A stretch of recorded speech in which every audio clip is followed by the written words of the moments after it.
اعوذ باللہ عمدہ من خاتون۔ الشیطان بسم اللہ الرحمن الرحیم۔ آئی سیشن کا آغاز سب سے پہلے قرآن کریم کی تلاوت کے ساتھ کرتے ہیں۔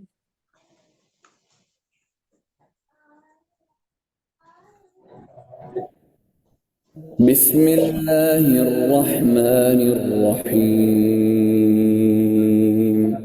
والفجر وليال عشر والشفع والوتر والليل إذا يسر هل في ذلك قسم لذي حجر ألم تر كيف فعل ربك بعاد ذات العماد التي لم يخلق مثلها في البلاد وثمود الذين جابوا الصخر بالواد وفرعون ذي الأوتاد الذين طغوا في البلاد فأكثروا فيها الفساد فصب عليهم ربك سوط عذاب إن ربك لبالمرصاد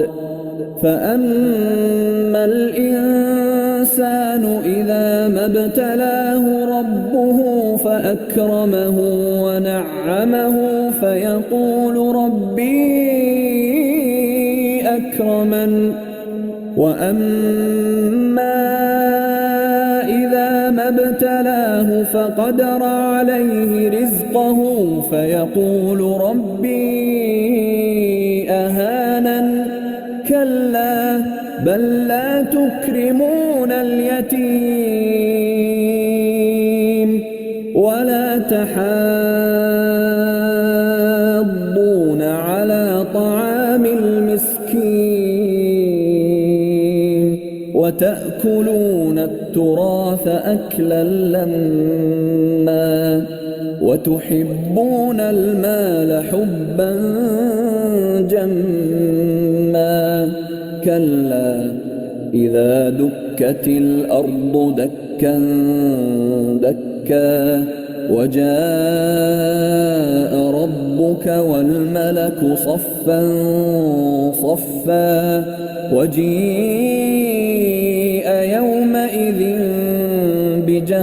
بجهنم يومئذ يتذكر الإنسان وأنى له الذكرى يقول يا ليتني قدمت لحياتي فيومئذ لا يعذب عذابه أحد ولا يوثق وثاقه أحد يا أيتها النفس المطمئنة ارجعي إلى ربك راضية مرضية فادخلي في عبادي وادخلي جنتي.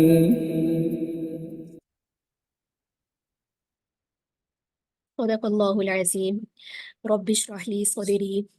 ویسر لی امری واحلل عقدۃ من لسانی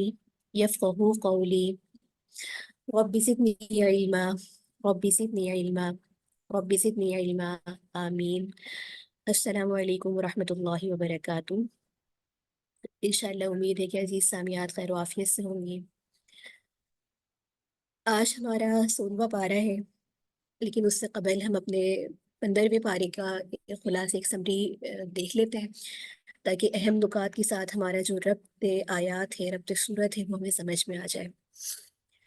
15ویں پارے کی شروع جو ہوئی تھی وہ سورۃ الاسراء یعنی کہ بنی اسرائیل سے ہوئی تھی، جہاں پر ہم نے واقعہ معراج کا تذکرہ دیکھا، اور واقعہ معراج میں آپ صلی اللہ علیہ وآلہ وسلم کو معراج پر جو 3 چیزیں بطور خاص ہدیہ کی گئی تھی، ان میں ایک تو سورۃ البقرہ کی آخری آیات تھی، اور اس کے ساتھ ہی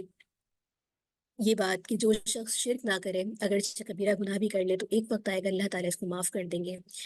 اس کے ساتھ ہی 50 نمازیں جو کہ بعد میں 5 رہ گئی تھی، یہ نبی کریم صلی اللہ علیہ وآلہ وسلم کو ہدیہ کی گئی۔ ساتھ ہی بنی اسرائیل کا تذکرہ تھا کہ 2 مرتبہ زمین میں فساد مچائیں گے، اور اس کے ساتھ ہی ان کا جو اللہ تعالیٰ نے پھر ان کو اس عذاب سے نجات دی، اس تمام کا تذکرہ ہے یہاں پر۔ معذرت، حقوق اللہ اور حقوق العباد کے بارے میں ہم نے تفصیلی طور پر پڑھا کہ اللہ تعالیٰ نے سب سے پہلے اپنے حقوق کے بارے میں فرمایا، اور اس کے بعد جو حقوق العباد میں سب سے پہلے والدین کے حقوق کے بارے میں فرمایا کہ ان کو اف تک نہ کہا جائے۔ ساتھ ہی ہم نے یہ بات بھی اس بارے میں پڑھی کہ اوامر اور نواہی کا بیان، یعنی کہ دین کا خلاصہ اگر دیکھا جائے، امر بالمعروف اور نہی عن المنکر سے جو ہے اجتناب۔ اسی کے ساتھ ہی بعد الموت اور مشرکین کی جو حالت تھی ان کے شرک کی وجہ سے، اس کو اللہ رب العزت نے یہاں پر بیان فرمایا۔ اس کے ساتھ ہی اس بارے کے اندر ہم نے دیکھا کہ روح سے متعلق جو مشرکین نے یہود سے سوال کیے، تو اس میں ایک سوال یہ بھی تھا کہ نبی کریم صلی اللہ علیہ وآلہ وسلم کی ٹیسٹ کے لیے کہ ان سے پوچھے کہ روح کیا ہے۔ تو اس بارے کے اندر اس کا خلاصہ بھی ہم نے دیکھا۔ ساتھ ہی حضرت موسیٰ علیہ السلام کو جو 9 واضح نشانیاں عطا فرمائی تھی، ان کا تذکرہ ہے، اور یہ بات کہ تمام نام اللہ تعالیٰ کے اچھے ہیں، انہی کے ساتھ اللہ رب العزت کو پکارو۔ سورہ کہف کی 15ویں پارے میں ابتدا ہوئی تھی، اور کہف کے معنی ہم نے پڑھے تھے کہ غار والوں کو کہا جاتا ہے، اور یہاں بھی مدینے کے یا مشرکین سے جو یہود تھے انہوں نے آپ صلی اللہ علیہ وسلم سے 3 سوال کیے تھے کہ روح کیا ہے، اصحاب کہف کون ہے، ذوالقرنین کا واقعہ کیا ہے۔ تو یہاں پر اصحاب کہف کا قصہ ہم نے تفصیلی طور پر دیکھا کہ وہ نوجوان اپنے ایمان کو بچانے کی خاطر جو ہے ایک غار میں چھپ گئے تھے، اور کئی سو سال اللہ رب العزت نے ان پر ایسی نیند طاری کی اور ان کے جسم کی حفاظت فرمائی، اور پھر بعد میں جس طرح کا واقعہ ہوا، اور اس واقعے سے جو حاصل سبق یہی تھا کہ کتنے بھی خطرناک حالات کیوں نہ جائے، انسان کو ایمان کے اوپر ڈٹے رہنا چاہیے۔ اصحاب کہف کے واقعہ یہاں پر اللہ تعالیٰ نے بڑی تفصیل سے ان کے ایک ایک لمحات کو، ان کی باتوں کو یہاں پر ذکر کیا۔ اس کے ساتھ ہی سورہ کہف میں ہم نے ان 2 آدمیوں کا قصہ بھی پڑھا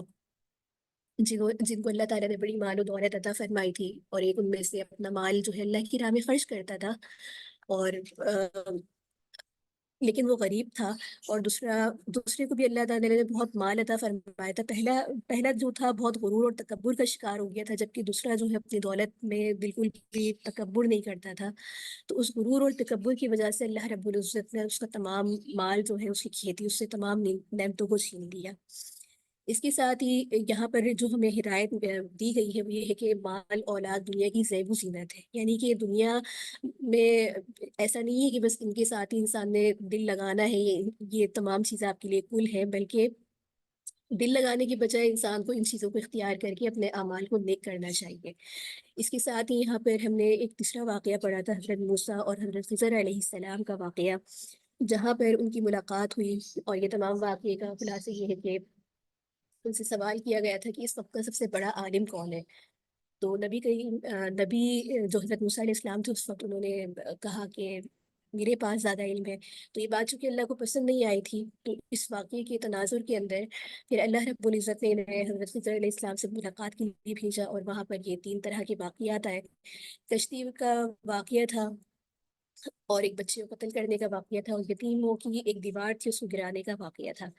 تو یہ تمام واقعے جو ہے ہم نے 15ویں پارے کے خلاصے میں پڑھے تھے۔ آئیے اب جو ہے آگے چلتے ہیں۔ 16ویں پارے کی ابتدا ہے، اور یہاں بھی سورہ کہف ہی کے سلسلے کے اندر یہ کڑی چلے گی۔ پارے کی ابتدا ہے، اور یہاں پر وہی قصہ ہے جو کہ ہم پچھلے رکوع کے اندر پڑھ چکے ہیں، لڑکے قتل کا واقعہ، اور اس بستی میں جو دیوار سیدھی کرنے کا واقعہ تھا، اور اس واقعات کی حقیقت بھی پڑھ لی تھی کہ ان واقعات میں لڑکے کے قتل کا واقعہ یہی تھا کہ آگے چل کے یہ نافرمان ہوتا، اور اس کے والدین کا ایمان بھی خراب ہوتا، تو اللہ رب العزت ان کے بدلے ان کو ایک اچھی اولاد عطا فرماتا۔ اسی طریقے سے بستی میں جو دیوار سیدھی کرنے کا واقعہ بھی یہی تھا کہ اس کے نیچے خزانہ دفن تھا، اور اللہ رب العزت چاہتے تھے کہ وہ خزانہ ان کے جو ہے وارثین کو مل جائے۔ تو یہ وہ تمام واقعات تھے، اور اس کے اندر اللہ رب العزت کی بتانا چاہتے تھے کہ جو چیز اللہ کے علم میں ہے، اللہ کا علم تمام چیزوں سے وسیع، اور اللہ جس کو چاہتا ہے وہ علم سے اپنے کچھ حصہ عطا فرماتے ہیں۔ اس کے ساتھ ہی 11واں رکوع ہے، اور یہاں پر وہ تیسرا سوال ہے کہ وہ یسألونک عن ذی القرنین، ذو القرنین کا تعارف یہاں پر ہم دیکھیں گے، اور ان کی مہمات کا تذکرہ ہے، اور یاجوج ماجوج کا خروج اور قرب قیامت کی نشانیاں۔ اس پورے اگر ہم خلاصے کو اس پارے کو دیکھیں تو اس رکوع کے اندر ذوالقرنین کا قصہ ہے، جو کہ بہت ہی ایک ایسا بادشاہ تھا جس کو اللہ تعالیٰ نے بہت اقتدار نصیب فرمایا تھا، قوت عطا فرمائی تھی، اور ایک روز مغرب کی انتہائی حدود کو پہنچا تو وہاں ان کی ایک قوم کے ساتھ اچھا سلوک، وہاں کی قوم نے ان کے ساتھ اچھا سلوک کیا۔ پھر مشرق کی سمت میں سفر میں ایک اچھی قوم سے ان کا گزر ہوا، پھر ایک اور سفر دو پہاڑوں کے درمیان پہنچے تو ادھر ایک قوم پائی، اس نے یاجوج ماجوج کے فتنے فساد کی ان سے شکایت کی کہ ان یاجوج و ماجوج مفسدون فی الارض، کرتے ہوئے استدعا کی حضرت ذوالقرنین سے کہ ایسی روک قائم کر دیں یا یاجوج ماجوج جو ہے اس بستی میں نہیں آئے۔ چنانچہ انہوں نے اپنی جو ان کے پاس اللہ نے ان کو ذرائع دیے تھے اس سے انہوں نے ایک لوہے کی چادر بنائی، اور ایسا طریقہ ایسی دیوار بنائی کہ جس سے وہ داخل نہ ہو سکیں، اور اسے کافی انہوں نے اپنی اس کے اندر جو ہے قوت استعمال کی۔ یہ تو اس کے بعد یہ تمام واقعات اس کے اندر تذکرہ ہے۔ اچھا، یاجوج یہ جو ان کا تذکرہ ہے ذوالقرنین کا، تو اس کے اندر آرا مختلف ہے۔ بعض حضرات فرماتے ہیں کہ ان کو نبی فرماتے ہیں اور بعض اللہ کے ولی فرماتے ہیں۔ تو بہرحال یہاں اس بحث میں جانے کا مقصد نہیں ہے۔ اس کا اگر تعلق دیکھیں تو ان سابقہ آیات سے ہے کہ اللہ تعالیٰ نے اقتدار یا مال و دولت تو دیتا ہے، لیکن اس کا استعمال اگر اللہ کے لیے ہو یا اللہ کا خلاف ہو، اس طرح کی دونوں مثالیں قرآن کریم کے اندر ہے۔ جیسے کہ سابقہ آیت میں ہم نے ایک واقعہ پڑھا کہ اللہ رب العزت نے اس شخص کو بہت زیادہ مال و دولت استعمال کیا تھا، لیکن بجائے یہ کہ وہ ان نعمتوں کا شکر ادا کرتا، اس نے کیا کیا کہ ان نعمتوں کے شکر ادا کرنے کے بجائے وہ ان نعمتوں کا کفر کرنے لگا۔ لیکن اس کے بالمقابل جس کے اندر ایمان ہو اور اس کا اس بات پر کامل یقین ہو کہ یہ جو کچھ دیا ہے مجھے اللہ تعالیٰ نے دیا ہے، اللہ تعالیٰ نے جتنی بھی اس کو مادیت دی ہے، اس کو اسباب دیے ہیں، یہ سب اللہ تعالیٰ کا ہی دیا ہوا ہے، تو لہٰذا اس کو اللہ کے لیے ہی استعمال کیا جائے۔ تو لہٰذا یہ واقعہ، یہ مثال دے کر یہ بات کی طرف اشارہ ہے کہ اللہ کے مال کو اللہ کے لیے استعمال کیا جائے، اور اللہ کی زمین پر اللہ ہی کا جو ہے بول بالا کیا جائے۔ اس کے ساتھ ہی یہاں پر پھر آخر میں یہ بات بھی ہے کہ یاجوج ماجوج کا خروج اور قرب قیامت سے متعلق نشانیوں کا تذکرہ ہے۔ اس کے ساتھ ہی آگے 12واں رکوع ہے، اور اس رکوع کے اندر جو ہے مشرکین کا جو ایک گمان تھا وہ غلط ثابت ہو گیا۔ سب سے زیادہ خسارے میں کون لوگ ہیں، یہ نکات دیکھنے کے بعد یہاں پر اس صورت کی جو ہے تکمیل ہو رہی ہے۔ خلاصتاً اس صورت کو دیکھیں تو یہاں پر جو بات ہمیں سمجھ میں آتی ہے کہ اس شخص کو قیامت کے عذاب کی خبر دی گئی ہے جو خدا کے سوا دوسروں کو کارساز سمجھتا ہے۔ فرمایا کہ جو دنیا کی زندگی میں غرق ہے اور اس زندگی کو حق سمجھتا ہے، یعنی کہ یہ سمجھتا ہے کہ یہی جو دنیا ہے یہی کل ہے، قیامت میں اس کے سارے اعمال جو ہے اکارت ہو جائیں گے۔ پھر کلمات رب اور اللہ کی نشانیوں کی عظمت پر روشنی ڈالتے ہوئے بتایا جا رہا ہے کہ رب کی کلمات لکھنے کے لیے تو سارے سمندر سیاہی بن جائے، سارے پتے بھی قلم بن جائے، سارے درختوں کو بھی قلم بنا دیا جائے، تب بھی وہ ختم ہو جائیں گے، لیکن رب یہ کلمات ختم نہیں ہوں گے۔ سبحان اللہ۔ اس کے ساتھ ہی یہاں پر توحید کی تعلیم دی جا رہی ہے، اور ساتھ میں شرک سے جو ہے روکا جا رہا ہے، کیونکہ دیکھا جائے کہ سورت کی جو ابتدا واقعے سے ہوئی تھی، وہ تعلیم جو تھی، یعنی کہ وہ واقعہ جو تھا صحاب کہف کا، وہ ایمان کی بنیاد پر تھا کہ اپنے ایمان کو بچانے کی خاطر وہ ایک غار میں پناہ گزیر ہوئے تھے ایک بادشاہ کے ظلم سے، یہ کیونکہ وہ انہیں ایمان سے، دعوت سے روکتا تھا۔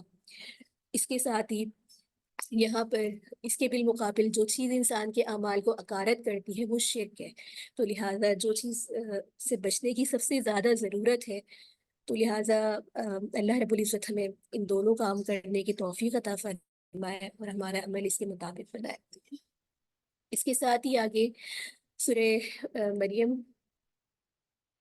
اچھا اس کے اندر کچھ یہ نکات بھی تھے۔ نبی کریم صلی اللہ علیہ وآلہ وسلم اس سے متعلق ہے، اور دوسرے کے اعمال کی قبولیت کے لیے شرط، یعنی کہ وہی بات کہ عقیدے کا ٹھیک ہونا، نیت کا ٹھیک ہونا، اور عمل کا سنت کے مطابق ہونا، کیونکہ عقیدہ جو ہے بنیاد ہے۔ اگر عقیدہ ایک عمارت کی طرح ہے، اگر آپ کی عمارت ہی کمزور ہوگی تو اس کے اوپر آپ چاہے جتنی بلڈنگ کھڑی کر لیں، وہ بلڈنگ کبھی بھی آپ کی ٹک نہیں پائے گی۔ اسی طریقے سے انما الاعمال بالنیات، تمام اعمال کا دار و مدار نیت پر ہے۔ آپ جتنے بھی نیک اعمال کر رہے ہیں، آپ نے اپنا عقیدہ ٹھیک کر لیا، لیکن اس کے اندر نیت میں کہیں نہ کہیں کھوٹ آ گیا کہ یہ نیت، یہ کام تو میں فلاں شخص کے لیے کر رہا ہوں، دکھاوے کے لیے کر رہا ہوں، یا اس سے میرا مقصد کچھ اور ہے، تو وہ آپ کا جو عقیدے کے اوپر جو بلڈنگ بنائی ہوئی ہے، وہ بلڈنگ بھی کسی کام کی نہیں ہوگی۔ اس کے ساتھ ہی جو کام کیا جا رہا ہے وہ سنت کے مطابق ہو۔ یہ کام نہیں کہ اپنی خواہشات کو ہی سنت کا نام دے دے اور اس کو پھر بجائے یہ کہ ثواب کا کام سمجھے، لیکن وہ کام جب سنت کے مطابق ہی نہیں ہوگا، اللہ کے احکامات کے خلاف ہوگا، تو وہ عمل بھی انسان کو کوئی فائدہ نہیں دے گا۔ اس کے ساتھ ہی آگے سورہ مریم کی ابتدا ہے، یہاں پر ہم اس کی وجہ، تسمیہ، زمان نزول اور اس کے مضامین کو دیکھ لیتے ہیں۔ وجہ تسمیہ یہاں پر حضرت آیت میں جو ہے حضرت مریم علیہ السلام کا جو ہے تذکرہ ہے۔ زمان نزول کے اعتبار سے دیکھیں تو ہجرت سے کچھ عرصے پہلے یہ نازل ہوئی تھی، اور مضامین کے اندر اگر ہم دیکھیں تو مکہ میں مسلمانوں پر قریش کے مظالم جو ہے بہت انتہا کو پہنچ گئے تھے۔ قید، بندش، ظلم، ستم، ہر طرح کا جو ان پہ ایک معاشرتی دباؤ تھا وہ دیا جا رہا تھا، اور مکہ کی سرزمین کو مسلمانوں کے اوپر تنگ کر دی گئی تھی۔ اس بنا پر مسلمان مجبور ہو کر جو ہے حبشہ کی طرف ہجرت کرنے والے تھے۔ ایسے زمانے میں جب ہجرت کی طرف جو ہے حبشہ کی طرف ہجرت کے لیے چلے، تو یہ ایک صورت ان کے لیے یہ بن جاتی ہے۔ پہلا تو یہاں پر حضرت یحییٰ علیہ السلام کے قصوں کو بیان فرمایا، کیونکہ سابقہ قصوں کو بیان کرنے کا مقصد اس وقت میں بھی یہی ہوتا تھا کہ ان کے ایمانوں کو تقویت ملے، کہ تمہارے ساتھ یہ جو سلوک تمہارے ہی لوگ کر رہے ہیں یہ کوئی نیا نہیں ہے۔ پہلے بھی انبیاء علیہ السلام کو جب کے پاس جب دعوت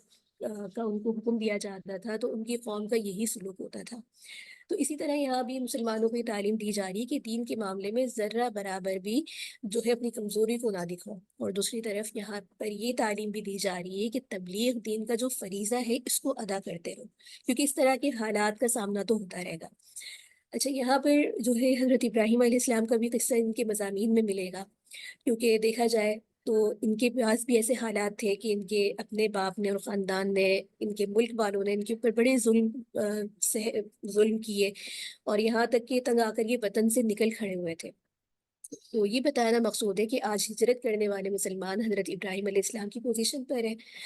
تو لہٰذا اگر تمہیں بھی تمہارے وطن سے نکالا جا رہا ہے تو یہ کوئی نئی بات نہیں ہے۔ تو یہ تمام واقعات کے بعد، اس کے مضامین کے بعد، یہاں پر مہاجرین اور جو عام مسلمان ہیں ان کو یہ بشارت دی گئی ہے کہ جس طرح حضرت ابراہیم علیہ السلام گھر سے نکل کر تباہ نہیں ہوئے تھے، بلکہ اللہ تعالیٰ نے ان کا مقام بلند فرمایا تھا، اسی طرح بہتر انجام بھی تمہارا منتظر ہے۔ اور یہ تمام واقعات کا مقصد بھی یہی ہے کہ مسلمانوں کو ایمانی تقویت پہنچانا۔ اس کے ساتھ ہی اس کا پہلا رکوع شروع ہو رہا ہے۔ پہلے رکوع کی ابتدا حروف مقطعات سے ہو رہی ہے، اور یہاں پر حضرت زکریہ علیہ السلام کی رقت امیز دعا کا تذکرہ ہے، اور یہ نکات اس تمام رکوع کے اندر موجود ہے۔ اس رکوع کو خلاصتاً دیکھیں تو یہاں پر حضرت زکریہ پر اللہ تعالیٰ کے فضل اور انعامات کا تذکرہ ہے۔ یہ ہم نے تیسرے پارے میں پڑھا تھا کہ ان کی بیوی باج تھی، لیکن جب حضرت زکریہ نے اللہ تعالیٰ سے دعا مانگی تو ان کو ایک لڑکے کی بشارت ملی، تو انہوں نے تعجب سے کہا کہ ربی انا یکون لی وکانت امرأتی عاقرا وقد بلغت من الکبر عتیا قال کذالک۔ پھر اللہ ہی نے اس لڑکے کا نام جو ہے یحییٰ تجویز کیا۔ حضرت یحییٰ علیہ السلام کی نبوت اور ان کی پاکیزی زندگی کا تذکرہ جو ہے اس رکوع کے اندر ہے۔ اس کے ساتھ ہی آگے دوسرا رکوع ہے، اور اس رکوع کے اندر حضرت عیسیٰ علیہ السلام کی جو ایک معجزانہ ولادت کی بشارت ہے اس کا تذکرہ ہے، اور یہ تمام نکات ہیں جہاں پر حضرت عیسیٰ علیہ السلام کے بارے میں اختلاف کرنے والے اور ان کا انجام، ان کا تذکرہ ہے۔ اس رکوع کے اندر دیکھا جائے تو حضرت مریم علیہ السلام اور ان کی پارسائی اور عبادت گزاری کا تذکرہ ہے، حضرت عیسیٰ علیہ السلام کی پیدائش کا حال بیان کیا گیا، اور پھر دونوں گروہوں کی تردید کی گئی ہے جو بھی جو ان کے بارے میں حضرت مریم علیہ السلام پر نعوذ باللہ حضرت عیسیٰ کی پیدائش کی بنا پر بہتان لگاتے تھے، اور ان کی بھی تردید کی گئی ہے جو حضرت عیسیٰ علیہ السلام کو خدا کا بیٹا سمجھتے تھے۔ یہاں اس رکوع میں اس کا بھی تذکرہ ہے کہ حضرت مریم علیہ السلام پر الزام جو حضرت عیسیٰ علیہ السلام کے اوپر لگایا تھا، تو اس کا جواب دیا گیا، اور انی عبد اللہ اتا اتا معذرت اتانی الکتاب وجعلنی نبیا۔ آج آپ کو درس کے ساتھ تھوڑی سی آواز کی ڈسٹربنس بھی برداشت کرنی پڑے گی، تو اس کے لیے قبل از وقت معذرت۔ بہرحال تو یہاں پر انہوں نے فرمایا کہ میں اللہ کا وہ بندہ ہوں جس کو اس نے کتاب دی اور نبی بنایا، اور پھر برکت الہی یہ ہے کہ نماز اور روزہ زکوٰۃ دینے کا بھی یہاں پر حکم ہے، اور والدین کے ساتھ حسن سلوک کا بھی حکم دیا گیا ہے۔ اس کے ساتھ ہی یہاں پر تیسرا رکوع ہے۔ تیسرے رکوع کی آیات آپ کے سامنے ہے، اور یہاں پر بھی مسلسل انبیاء علیہ السلام کے بارے میں جو ایک تذکرہ چلتا آ رہا ہے۔ اب تیسری کڑی یہاں پر حضرت ابراہیم علیہ السلام کی دعوت کا تذکرہ ہے، حضرت ابراہیم علیہ السلام کا ایک جو مثالی صبر تھا اس کا تذکرہ ہے، اور ساتھ ہی حضرت ابراہیم، حضرت اسحاق، حضرت یعقوب علیہ السلام پر اللہ تعالیٰ نے جو عنایات فرمائی تھی ان کا تذکرہ ہے۔ اس رکوع میں حضرت ابراہیم علیہ السلام کی دعوت کو ہم نے دیکھا کہ کس طرح انہوں نے نہایت صبر تحمل کے ساتھ اپنے باپ کو جو ہے دعوت دی، شرک کی برائیاں بیان فرمائی اور اتباع حق کی دعوت دی، لیکن اس کے بالمقابل کیا ہوا کہ ان کے جو باپ تھے آزر سخت کلامی کی، اس کے جواب میں حضرت ابراہیم علیہ السلام کی ہمدرد دانا جو باتیں تھیں ان کا تذکرہ ہے، اور ان تمام واقعات سے بتانا مقصود یہی ہے کہ جب بھی حق کی دعوت دی جاتی ہے تو اس کے مخالفین ہمیشہ سخت ہوتے ہیں، لیکن انسانی تقاضا کیا ہے، اور کہ کبھی بھی اپنے دعوت کے کام سے پیچھے نہ ہٹے، جیسے کہ دعوت کی اصول بھی پڑے کہ نرمی کو اختیار کیا جائے، اگر معاملات میں سختی بھی ہو جائے تو اس کے اوپر بھی صبر تحمل سے کام لیا جائے۔ تو یہاں پر بھی انہوں نے جو ہے بہت ہی نرمی سے دلائل کے ساتھ اپنے والد کو توحید کی دعوت دیتے رہے، لیکن ان کے والد نے بجائے یہ کہ دعوت کو قبول کرنے کے الٹا دھمکی دیتے رہے کہ اگر تم دعوت سے باز نہ آئے تو پھر تم پر پتھر برساؤں گا۔ حضرت ابراہیم نے والد سے کہا کہ میں اپنے پروردگار سے آپ کی بخشش کی دعا کروں گا۔ یہ اس وقت کی بات ہے جب حضرت ابراہیم کو معلوم نہیں تھا کہ انہیں ایمان نصیب ہونا ہے یا نہیں ہونا، اور لیکن جب آپ کو پتہ چل گیا تو پھر آپ نے ان کے لیے دعا کرنا چھوڑ دی تھی۔ اچھا، اس کے ساتھ ہی آگے چوتھا رکوع ہے،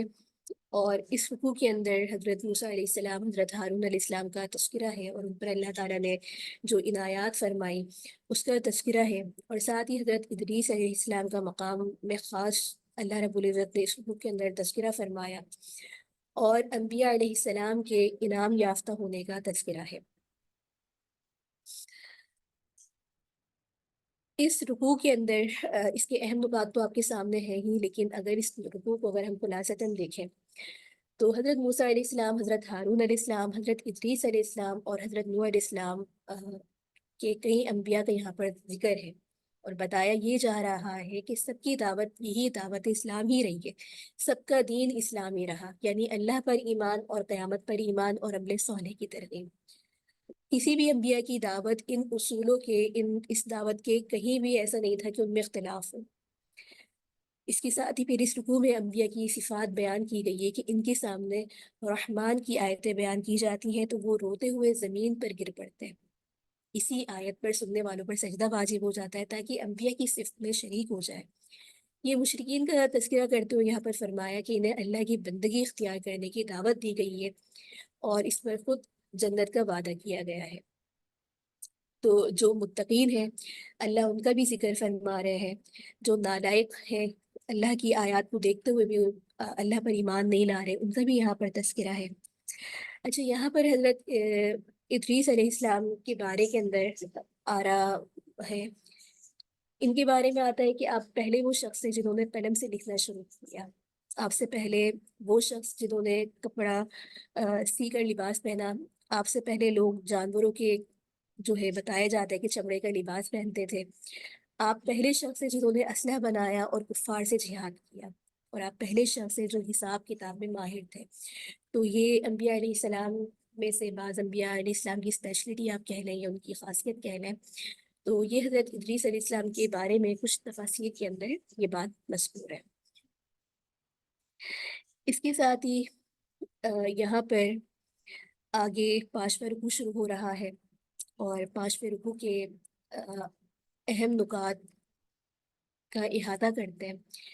سب سے پہلے تو یہاں پر حیات بعد الموت پر انسان کا جو ایک تعجب ہے، یعنی کہ ہم زندہ ہیں لیکن زندہ ہونے کے بعد ہم مریں گے کیسے اور مرنے کے بعد اٹھیں گے کیسے، اس پر جو مشرکین کا اعتراض ہے یا عام انسان بھی اس پر تعجب کرتا ہے، اس کو یہاں پر ذکر کیا گیا۔ ساتھ ہی یہاں پر بہتر اور بدترین لوگوں کا تذکرہ کرتے ہوئے فرمایا جا رہا ہے کہ مال اولاد کی جو کثرت ہے وہ اللہ تعالیٰ کی رضا کی علامت ہے، کیونکہ دیکھا جائے کہ مشرکین نے مکہ بھی اس چیز پر بڑا اترایا کرتے تھے، جن کی اولادیں اور خاص طور پہ بیٹے زیادہ ہوتے تھے وہ اس چیز پر بڑا فخر کرتے تھے کہ ہماری تو اتنی اولادیں، ہمارے پاس تو اتنے اونٹیں، اتنا اتنا سب کچھ مال ہے۔ تو اللہ رب العزت فرما رہے ہیں کہ کیا یہ چیز انسان کے جو ہے مقبول ہونے کی علامت ہے؟ اس کے ساتھ ہی یہ اہم نکات کو دیکھنے کے بعد اگر ہم اس پورے رکوع کو دیکھیں تو یہاں پر انسان کے تعجب کا ذکر کرتے ہوئے اس کی موجودہ جو پیدائش ہے اس کو بتا کر پوچھا جا رہا ہے کہ یہ پہلی دفعہ پیدا کرنا تو زیادہ مشکل ہوتا ہے بنسبت دوسری دفعہ پیدا کرنا۔ اس کے بعد قیامت کے واقعہ جو ہو کر ہی رہے گی، اس کو نہایت ہی زوردار طریقے سے یہاں پر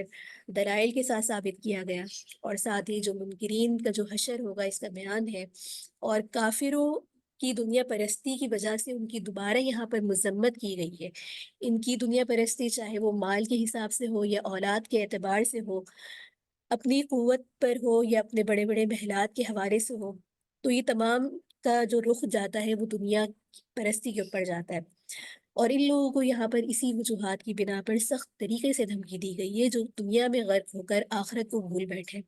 جس کا نتیجہ یہ ہے کہ یہ کفر اور انکار کے اندر بری طریقے سے مبتلا ہو گئے۔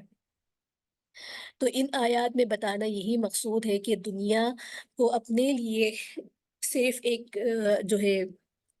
گزارا تو سمجھو، لیکن اس کو کل اسباب سمجھنا نہیں چاہیے کہ بس یہی کل ہے اور یہی انسان کو جو ہے آگے لے کے جائے گی، اور اس کے اندر اس قدر اپنا آپ کو غرق کر لینا یا اولاد کی محبت میں یا مال کی محبت میں اس قدر آگے چلے جانا کہ انسان کو یہ فکر ہی نہ ہو کہ اس کا ایمان جو ہے کس کسوٹی کے اوپر کھڑا ہوا ہے۔ اس کے ساتھ ہی آگے اس صورت کا چھٹا رکوع ہے، اور یہاں پر روز قیامت کا حال اللہ رب العزت بیان فرما رہے ہیں۔ اس کے ساتھ ہی بدترین شرک، یعنی کہ اللہ تعالیٰ کے ساتھ اس کی اولاد کو قرار دینا، کسی کو بھی اس کی اولاد قرار دینا، یہ سب سے بدترین شرک ہے۔ اور ساتھ ہی جب بدترین لوگوں کا ذکر ہوتا ہے تو نیک لوگوں کا بھی اللہ رب العزت ذکر فرماتے ہیں، دنیا میں جو ان کے انعامات ہیں ان کا ذکر فرماتے ہیں، اور تبلیغ کا فریضہ قرآن کریم کے ذریعے ادا کیا جائے، یعنی قرآن کریم کے اندر جس طریقے سے احکامات دیے گئے ہیں، کن باتوں سے کا حکم دیا گیا اور کن باتوں سے روکا گیا، اسی کو اپنا جو ہے اصول بناتے ہوئے اپنی دعوت تبلیغ کو جو ہے کیا جائے، توحید کی دعوت دی جائے، شرک سے روکا جائے، نیک اعمال کی طرف لوگوں کو لائے جائے۔ ان تمام باتوں کے بعد یہاں پر یہ بتانا مقصود ہے کہ دنیا میں دوبارہ آ کر گناہوں کی تلافی نہیں ہو سکتی، جیسے کہ سابقہ آیت میں ہم یہ بات پڑھتے ہوئے آ رہے ہیں کہ اس وقت کے کافر جو ہے یہ بات کی تمنا کریں گے کاش ہمیں ایک دفعہ دنیا میں لوٹا دیا جائے اور ہم جا کر کیا کریں گے؟ دوبارہ نیک اعمال کر لیں گے، بس ایک دفعہ ہمیں اگر مہلت مل جائے۔ تو یہاں پر اس پورے رکوع کے اندر دیکھا جائے تو کافروں کو شیطان کس طریقے سے ابھارتا ہے۔ ایسے منکرین کے لیے جو ہے خوفناک انجام کا تذکرہ ہے، اور پھر یہاں پر جو ہے خدا کا بیٹے ہونے کا عقیدے جو انہوں نے خود از گھڑ لیا تھا، اس کی مذمت کرتے ہوئے ایسے لوگوں پر اللہ رب العزت کی سخت ترین وعید ہے۔ اچھا، یہاں پر اہل ایمان کے لیے اللہ رب العزت نے بہت ہی محبوبانہ انداز میں ایک بات فرمائی کہ ان الذین آمنوا وعملوا الصالحات سیجعل لهم الرحمن ودا، کہ جو آدمی ایمان لائے، عقیدہ اس کا ٹھیک ہو، اعمال سنت کے مطابق ہو، تو اس کے لیے اللہ کی محبت کی ہوائیں چلا دیتے ہیں۔ حدیث شریف میں بھی یہ بات آتی ہے کہ جب اللہ کسی سے پیار کرتے ہیں تو جبرائیل امین علیہ السلام فرماتے ہیں کہ فلاں بندے سے مجھے بہت پیار ہے۔ تو جبرائیل فرشتوں سے کہتے ہیں کہ اللہ کو اس بندے سے بہت پیار ہے۔ فرشتے آگے اعلان کر دیتے ہیں، اور اعلان چلتے چلتے زمین والوں تک آتا ہے۔ پھر اس نیک بندے سے زمین والے بھی جو ہے محبت کرتے ہیں۔ آپ نے دیکھا ہوگا کہ بعض دفعہ ہم نے نہ کسی کو دیکھا ہوتا ہے، نہ ہم اس سے ملے ہوتے ہیں، لیکن ہم اس شخص سے محبت کرتے ہیں۔ وہ کیوں محبت کرتے ہیں؟ ہمیں اس کی کوئی بات، اس کا انداز، اس کی دعوت، اس کا کچھ نہ کچھ انداز ایسا پسند ہوتا ہے کہ وہ ہماری دعاؤں میں شامل ہو جاتا ہے۔ یا کتنے ایسے سننے والے ہیں کہ جن کو نہ ہم نے دیکھا، نہ آپ نے ہمیں دیکھا، لیکن ہمارا تعلق جو ہے وہ اللہ، اللہ کے لیے ہے۔ تو یہ جو محبت ہے اللہ تعالیٰ دین کے لیے ڈالتے ہیں، یہ محبتیں اللہ کی طرف سے ہوتی ہے۔ تو اللہ تعالیٰ اپنے لیے محبت کرنے والا بنائے، اور اپنے لیے ہی انسان جو ہے اللہ کی اس دی ہوئی نعمت کا جو ہے فائدہ بھی اٹھائے۔ اس کے ساتھ ہی آگے سورۃ الطٰہٰ شروع ہو رہی ہے۔ یہاں پر اس کی وجہ تسمیہ زمان نزول اور مضامین کو دیکھتے ہیں۔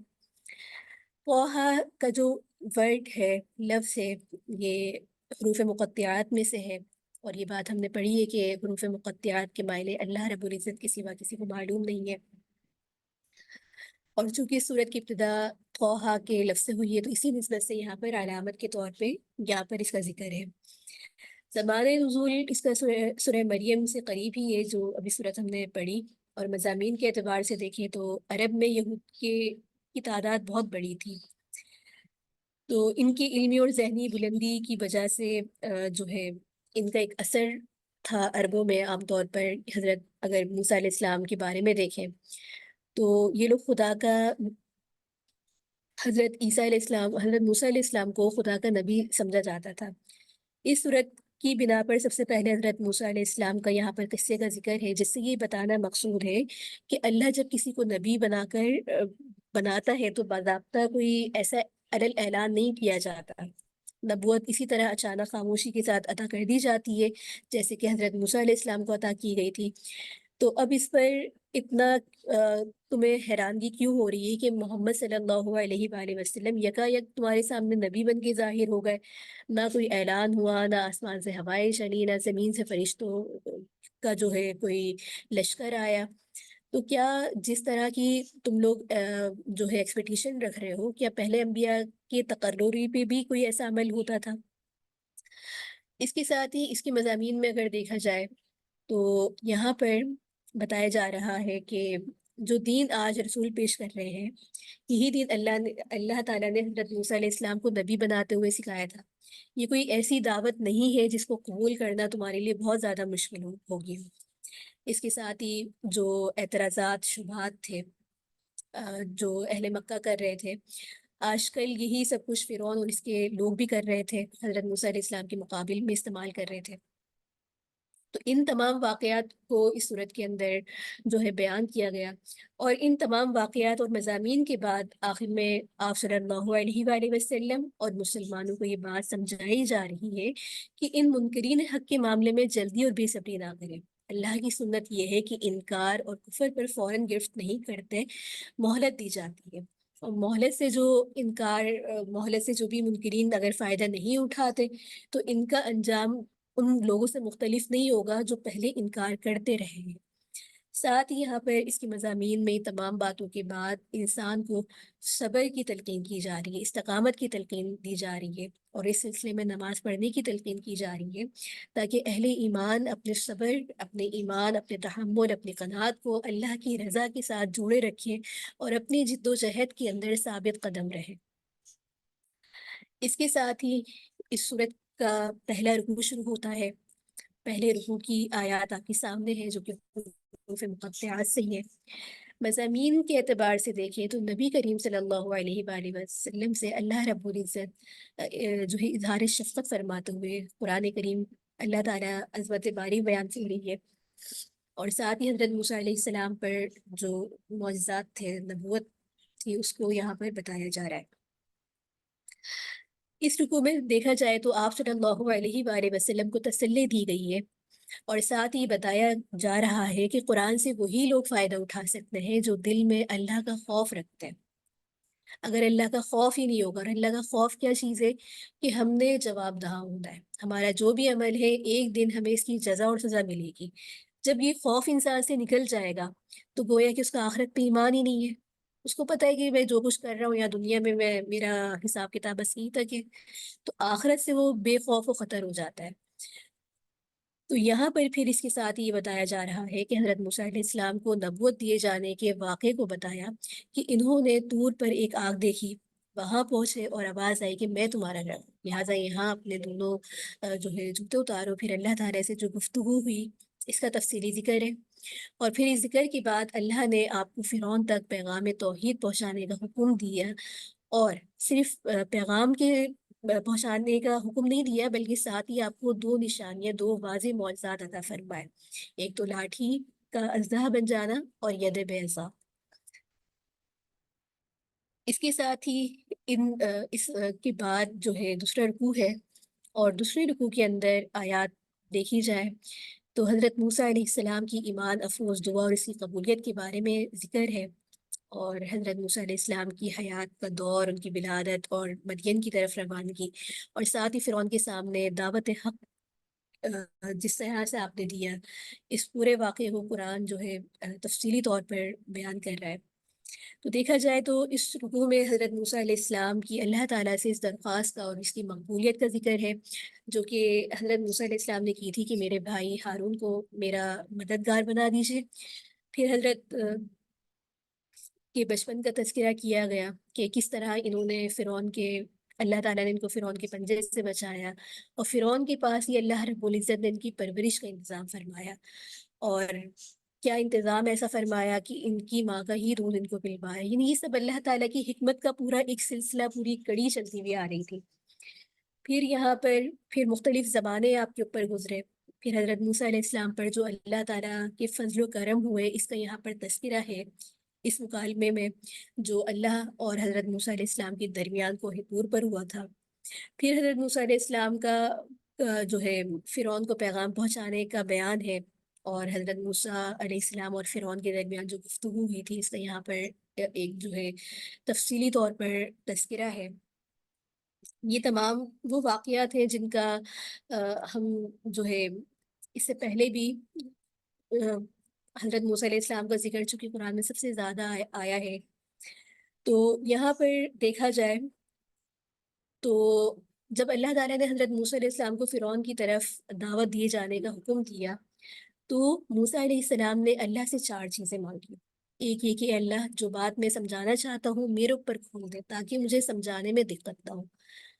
اے اللہ مجھے اسباب عطا فرما دے۔ اے اللہ مجھے فصیح زبان عطا فرما دے، یعنی کہ لقمت زبان کی ختم ہو جائے اور بات کھل کے بتا سکوں۔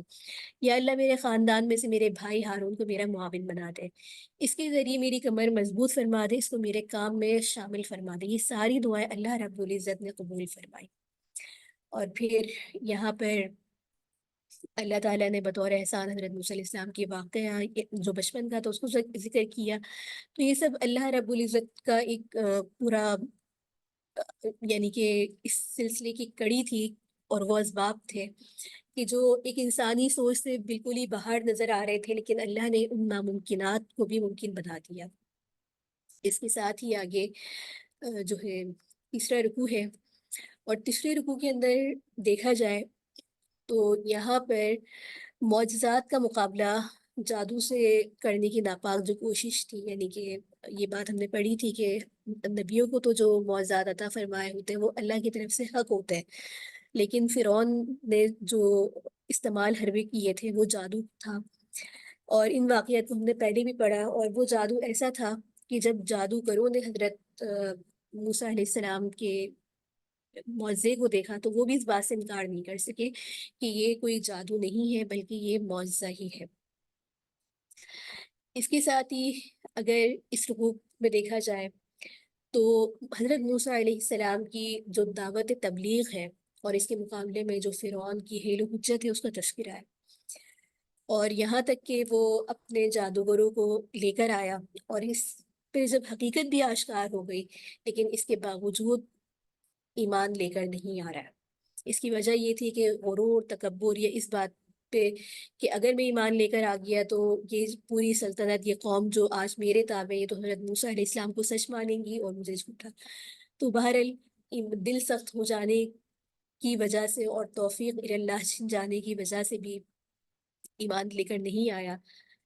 اور اس کے بالمقابل اللہ نے ان جادوگروں کو اس بات کی توفیق عطا فرمائی کہ اللہ کے معجزات دیکھنے کے بعد انہوں نے ذرہ برابر بھی پرواہ نہیں کی کہ ان کے اوپر کیا مشکلات آئیں گی، فرعون کیا ظلم کرے گا، اور وہ ایسا ایمان لے کر آئے کہ وہ ایمان کے اوپر ڈٹے رہے۔ تو یہ تمام اس واقعے کا یہاں پر تذکرہ ہے۔ اس کے ساتھ ہی آگے چوتھا رکوع ہے، اور یہاں پر فرعون اور اس کے لشکروں کی ہلاکت کا تذکرہ ہے۔ ان تمام واقعات کو ہم نے سابقہ رکوع کے اندر تفصیل سے پڑھا، اور پھر ساتھ ہی بنی اسرائیل پر اللہ تعالیٰ کے جو انعامات ہیں، اور دوبارہ یہاں پر شکر گزاری کی تلقین کی گئی ہے۔ اس کے اہم نکات کو دیکھنے کے بعد اس رکوع کے اندر بتانا یہ مقصود ہے کہ حضرت موسیٰ علیہ السلام کا راتوں رات بنی اسرائیل سے نکل کر مصر کی طرف جو نکل گئے تھے اس کا بیان ہے، اور اس کے ساتھ ہی جو فرعون ایک لشکر کے ساتھ تعاقب کرتے ہوئے آ رہا تھا، یہ سب کے سب غرق ہو گئے، کیونکہ یہ سمجھ رہے تھے کہ یہ اس راستے کے پیچھے چلیں گے تو یہ بھی نجات پا لیں گے۔ پھر بنی اسرائیل پر جو اللہ تعالیٰ نے احسانات کیے اور اس کا یہاں پر تذکرہ ہے، اور حضرت موسیٰ علیہ السلام کو اللہ نے طور پر طلب فرمایا، لیکن اس اثنا میں کیا ہوا کہ بنی اسرائیل گمراہ ہوئے اور انہوں نے بچھڑے کی پوجا شروع کر دی، تو اس واقعے کو یہاں پر جو ہے بیان کیا گیا۔ اس کے ساتھ ہی آگے پانچواں رکوع ہے، اور پانچویں رکوع کے اہم نکات کو دیکھیں تو یہاں پر بھی اس واقعے کی کڑی ہے کہ قوم کی گمراہی اور حضرت ہارون علیہ السلام کا جو طرز عمل رہا، اور سامنے اس کے معبودوں کا جو انجام،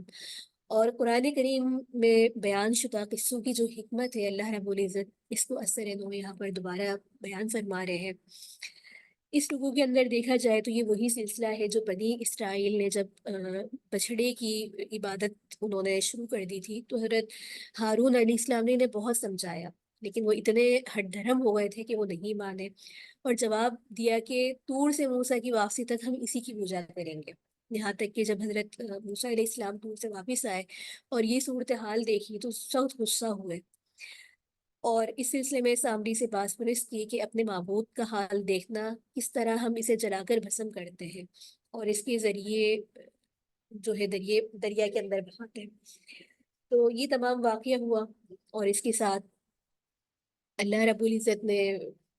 کبھی بھی ایسا نہیں ہوا کہ حق کے مقابلے کے اندر جو ہے ظالم کو،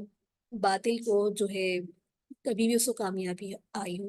اب یہ تمام واقعات مسلسل انبیاء علیہ السلام کی اقوام کو دعوت کے چل رہے ہیں، ان کی قوم کی ہٹ دھرمی کے واقعات ہیں، تو اللہ رب القرآن کریم میں ان واقعات کی حکمت یہی بیان فرماتے ہیں کہ یہ واقعات سے عبرت حاصل کرو، اور یہ ان لوگوں کے لیے عبرت ہے جو ان کے راستے روش پہ چل رہے ہیں، تو وہ ان کا انجام دیکھیں، اور دیکھیں کہ اگر وہ بھی اللہ کی دی ہوئی مہلت سے فائدہ نہیں اٹھائیں گے تو ان کا انجام بھی ان کے جیسا ہی ہوگا۔ اس کے ساتھ ہی آگے چھٹا رکوع شروع ہو رہا ہے۔ چھٹے رکوع کے اندر جو ہے یہاں پر روز قیامت، پہاڑوں اور زمین کا ایک حال، ایک منظر کشی پیش کی جا رہی ہے، اور ساتھ ہی یہاں پر مقصد نزول قرآن بتایا جا رہا ہے، اور پھر علم کی اہمیت کے ساتھ قصہ آدم اور ابلیس کا تذکرہ ہے۔ اس پورے رکوع کے اندر اگر دیکھا جائے تو بتایا جا رہا ہے کہ کس طریقے سے قیامت کے موقع پر پہاڑ ریزہ ریزہ ہو جائیں گے، کیسی ایسی ہیبت ہوگی کہ کوئی بھی اس وقت بول نہیں سکے گا۔ اس کے بالمقابل جو نیک عمل کرنے والے ہوں گے ان کا انجام، اور جو برائیوں میں ملبوس ہوں گے ان لوگوں کا جو جزا اور سزا ہے اس کا بیان یہاں پر کیا جا رہا ہے۔ ان تمام واقعات کو بیان کا مقصد یہی ہے کہ اللہ رب العزت اس بات کی طرف توجہ دلوا رہے ہیں کہ دنیا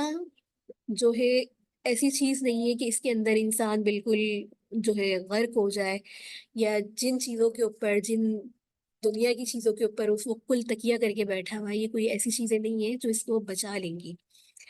ایک روز ان سب کا انجام بھی فانی ہے۔ یہ پہاڑ، یہ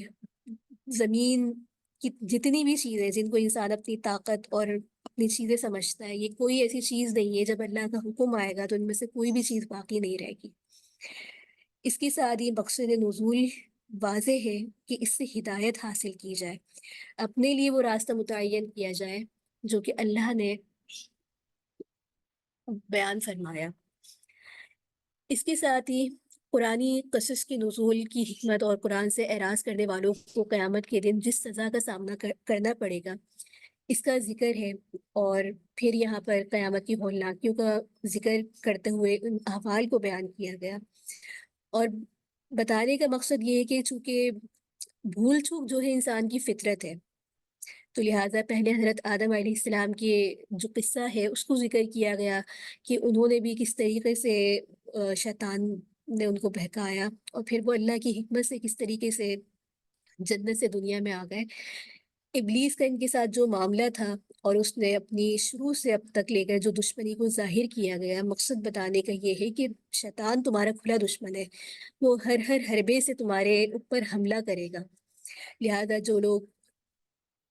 قرآن سے اعراض کرتے ہیں ان کے لیے بھی یہی وعید ہے کہ ان کی زندگی تنگ ہو جائے گی اور انہیں قیامت کے دن اندھا کر کے اٹھایا جائے گا۔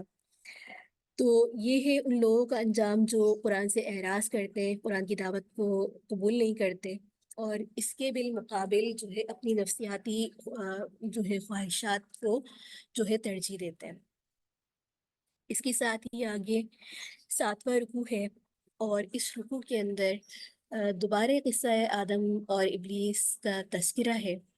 اور ابلیس کا دھوکہ اور اللہ کا فضل کرم، اور ساتھ ہی قیامت سے غفلت برتنے والے کا انجام یہاں پر ذکر کیا گیا ہے۔ اس پورے رکوع کے اندر دیکھا جائے تو یہاں پر مجمل طور پر دوبارہ اس قصے کا بیان ہے۔ بیان کا مقصد یہ ہے کہ فطرتی اور قدرتی اصول بتایا گیا ہے کہ دنیا میں جو اللہ کی ہدایت سے اعراض کرے گا اس کی معیشت بھی تنگ کی جائے گی، اور قیامت میں اندھا بھی اٹھایا جائے گا۔ یہ اصول ہے، اور اس کے ساتھ پھر یہاں پر گزشتہ قوموں کی عبرتناک داستانوں سے عبرت حاصل کرنے کا حکم دیا جا رہا ہے، اور اس انجام کی طرف انسان کو نظر رکھنے کی ضرورت ہے جو کہ روز قیامت اس کے گناہوں کی وجہ سے اس کے اوپر آئے گی۔ اس کے ساتھ ہی آگے 8واں رکوع ہے، اور اس 8ویں رکوع کے اندر مشرکین نے مکہ کے لیے دھمکی، نبی کریم صلی اللہ علیہ وآلہ وسلم سے خصوصی خطاب،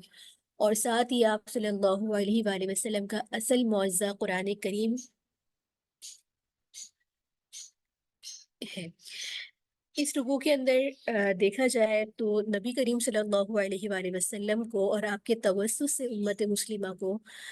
جو ہے شب روز کے جو مختلف اوقات میں اللہ تعالیٰ کی تسبیح، حمد و ثنا، ذکر کی تعلیم دی جا رہی ہے، اور ساتھ یہ بتایا جا رہا ہے کہ مخالفین اسلام کی دنیاوی جو ان کی عیش و عشرت ہے، ساز و سامان ہے،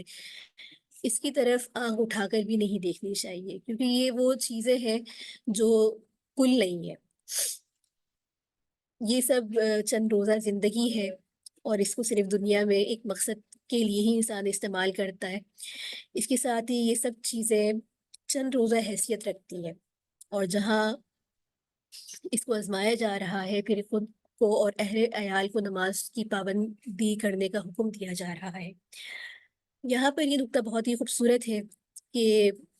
اہل و عیال کو بھی نماز کی پابندی کرنے کا حکم دیا جا رہا ہے۔ یہ خوبصورت نقطہ اس لیے کہ دعوت تبلیغ کی بات قرآن کریم میں متعدد مقامات پر ہے، تو ہمیں یہ بات ملتی ہے کہ صرف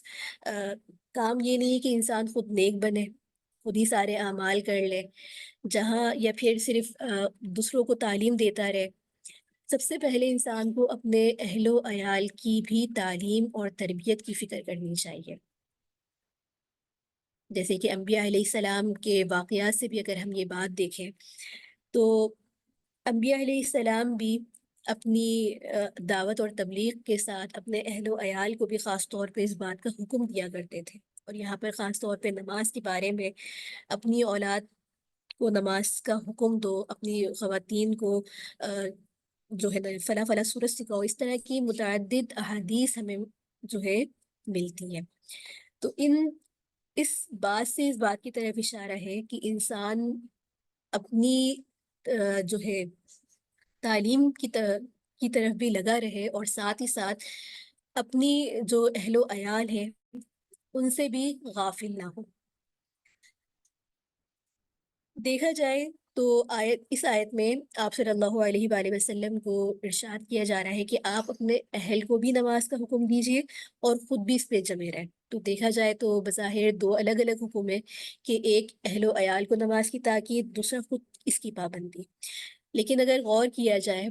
تو خود اپنی نماز کی پوری پابندی کے لیے بھی یہ ضروری ہے کہ آپ کا ماحول آپ کے اہل و عیال اور متعلقین نماز کے پابند ہو، کیونکہ ماحول اگر اس کے خلاف ہوگا تو طبی طور پر انسان خود بھی اس بات کا شکار ہوگا کہ وہ خود بھی اس کی پابندی نہ کرے۔